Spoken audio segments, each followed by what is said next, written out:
Hello বন্ধুরা, স্বাগত আমার চ্যানেলে। আশা করি তোমরা সবাই ভালো আছো।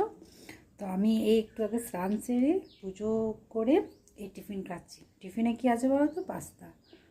আমার হচ্ছে এই টিফিন খাওয়ার সময় কিছুতেই কাজ সেরে আর টিফিন খাওয়ার হচ্ছে না।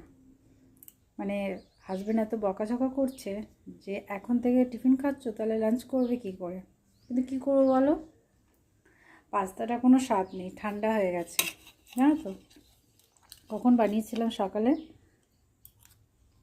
আর তার সঙ্গে কাঁচা লঙ্কা, ওটা আমার চাই। মানে কাঁচা লঙ্কা না খেলে মনে হয় যেন কোনো খাবারটা টেস্ট পাচ্ছি না। বর খুব বকে, শুনি না, অবাধ্য। যাই হোক, এই ভিডিওটা কেমন লাগলো কমেন্টে জানিও। আর আমিও তাড়াতাড়ি পাস্তাটা খেয়ে রান্না বসাই, নাহলে আবার বকা খাবো। তোমরা সঙ্গে থাকো, পাশে থেকো, আর সবাই ভালো থাকো। টাটা।